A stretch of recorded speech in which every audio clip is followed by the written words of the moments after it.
সুন্দর নারী সঙ্গে কিছুই যাবে না। হরি নামে একবারে বলো, কৃষ্ণ নামে একবারে বলো না। এই হরি নাম জপ রবিরাম, হরি নাম জীবনের সাধনা। হরি নামে একবারে বলো না, কৃষ্ণ নামে একবারে বলো না। এই হরি নামে জপ রবিরাম, হরি নাম জীবনের সাধনা। হরি বলো ভাই, হরি নাম ছাড়া গতি না। ও হরি বলো ভাই, হরি নাম ছাড়া গতি নাই। ও হরি বলো ভাই, হরি নামে ছাড়া গতি নাই। বিষয় বাড়ি সুন্দর নারী, ও বিষয় বাড়ি সুন্দর নারী, সঙ্গে কিছুই যাবে না। হরি নামে একবারে বলো না, কৃষ্ণ নামে একবারে বলো না। এই হরি নামে জপ রবিরাম, হরি নামে জীবনের সাধনা। হরি নামে একবারে বলো না, কৃষ্ণ নামে একবারে বলো না। এই হরি নাম জপ অবিরাম, হরি নাম জীবনের সাধনা। তাহলে হরিনামটা শেখাও একমাত্র মায়েরাই, কারণ এই মায়ের জন্য একটা সন্তানের জীবন আসে, আর এই মায়ের জন্যই কিন্তু একটা সন্তানের জীবন চলে যায়। এর সাক্ষাৎ প্রমাণ হচ্ছে মহাভারত। অভিমন্যু মাতৃগর্ভে আছে, আর অর্জুন সুভদ্রাকে কিভাবে চক্রগুহ ভেদ করে ভেতরে গিয়ে যুদ্ধ করতে হয় এই কথা সুভদ্রাকে শোনাচ্ছিল। কিন্তু যখন বাবা চক্রগুহ ভেদ করে বাইরে বেরিয়ে আসতে হয়, এই কথাটা যখন অর্জুন শোনাচ্ছিল, সেই সময় সুভদ্রা ঘুমিয়ে পড়েছে।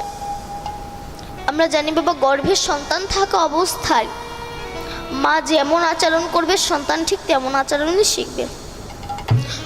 মা যা খায় সন্তান তাই খায়, মা যা শুনে সন্তান তাই শোনে, মা যখন ঘুমায় সন্তান তখন ঘুমায়। এটা আমি দীপান্বিতা বলছি না, এতে মহাভারত অভিমন্যু দেখিয়ে দিয়েছে। তাতে যখন সুভদ্রা ঘুমিয়ে পড়েছে,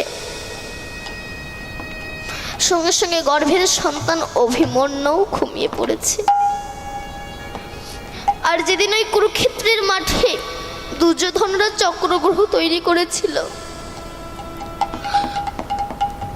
সেই সময় বাবা যুধিষ্ঠির, ভীম, নকুল, সহদেবরা জানতো না কি করে চক্রগ্রহ ভেদ করতে হয়। একমাত্র জানতো অর্জুন, কিন্তু আমার গোবিন্দ অর্জুনকে দূরে নিয়ে চলে গিয়েছিল। কেন?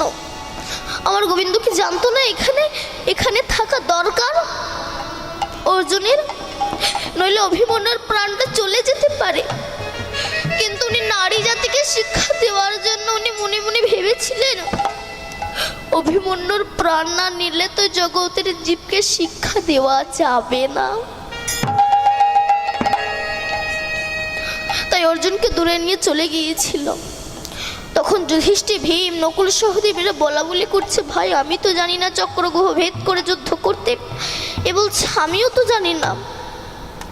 সেই সময় অভিমন্যু এসে বলেছিল, জ্যাঠামশাই আমি জানি কিভাবে চক্রগ্রহ ভেদ করে ভেতরে গিয়ে যুদ্ধ করতে হয়। যুধিষ্ঠির, ভীম বলল, আমরা জানি না, তুই কি করে জানলে? বলে, আমি যখন মাতৃগর্ভে ছিলাম সেই সময় আমি আমার বাবার মুখে শ্রবণ করেছিলাম। যখন অভিমন্যু বলল আমি চক্রগ্রহ ভেদ করতে পারি, তখন সবাই অনুমতি দিয়ে দিল। বলেছিল, বাবা আমি চক্রগ্রহ ভেদ করতে পারি, কিন্তু একবারও বলেনি আমি যেতে পারবো, বাইরে বেরিয়ে আসতে পারবো না। এ কথাটা যদি বলতো তবে যুধিষ্ঠির, ভীম, নকুল, সহদেবেরা কেউই যেতে দিত না। যখনই বললাম আমি পারি চক্রগ্রহ ভেদ করতে, সবাই অনুমতি দিয়ে দিল।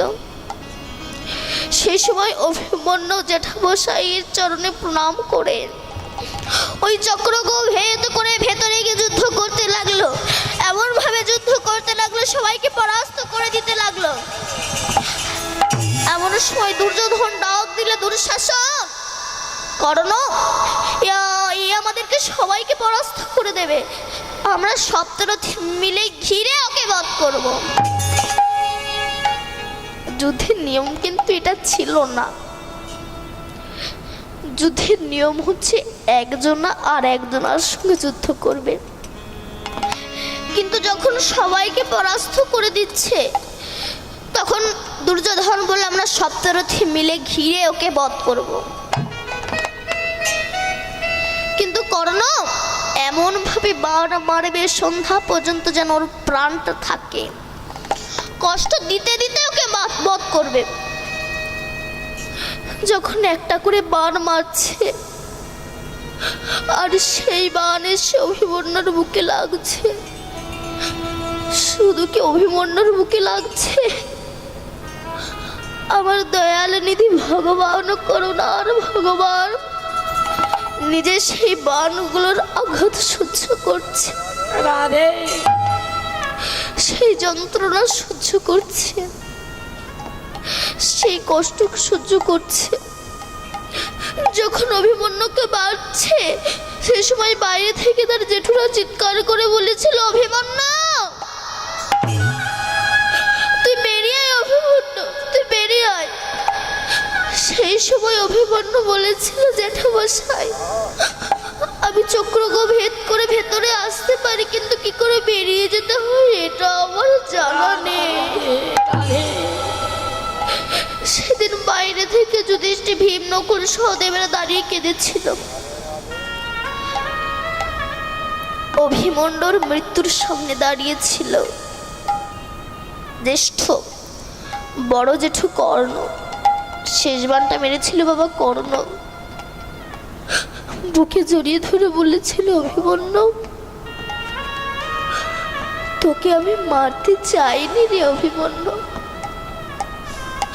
কিন্তু শত্রু পক্ষে আসার জন্যে, দুর্যোধনের পক্ষে আসার জন্যে, কৌরব পক্ষে আসার জন্য তোকে আমায় বধ করতে হলো, তুই আমায় ক্ষমা করে দিস অভিমন্যু, তোকে আমি মারতে চাইনি। সেই সময় অভিমন্যু বলেছিল, জেঠু আমার এই মৃত্যুর জন্য দায়ী কেউ নয়, না দুর্যোধন না তুমি। আমার এই মৃত্যুর জন্য দায়ী ছিল একমাত্র আমার মা। যদি আমার মা না ঘুমিয়ে পড়তো, যদি আমার মা একটু সময় জেগে থাকতো, কিভাবে চক্রগ্রহ থেকে বেরিয়ে আসতে হয় এটা যদি আমাকে শুনতে দিত, আমাকে আজ বধ হতে হতো না। আমার এই মৃত্যুর জন্য দায়ী একমাত্র আমার মা। ভগবান কি জানতো না অভিমন্যু কে বাঁচানোর জন্য অর্জুন এখানে থাকা প্রয়োজন? কেন দূরে নিয়ে চলে গেল? কেবল নারী জাতিকে শিক্ষা দেওয়ার জন্য। তোরা আর ভুল পথে চলিস না রে। হরি বল। একবার হরি বলে কাঁদ, দেখবি তোর সন্তানরাও কৃষ্ণ ভক্ত হবে। একবার তোরা শাস্ত্র অধ্যয়ন কর, দেখবি তোদের সন্তানরাও কৃষ্ণ ভক্ত হবে। এই জন্য গর্ভে সন্তান থাকা অবস্থায় মা যেমন ব্যবহার করবে, সন্তান ঠিক তেমন আচরণ শিখবে। মা যদি কৃষ্ণ ভক্ত হয়, তুলসী তলায় মঙ্গল আরতি করে দীপ জ্বালে, তবে তার সন্তানটা অবশ্যই কৃষ্ণ ভক্ত হতে বাধ্য হবেই হবে, অবশ্যই বাধ্য হবে। কারণ এই যে মানব জন্মটা দুর্লভ জন্ম,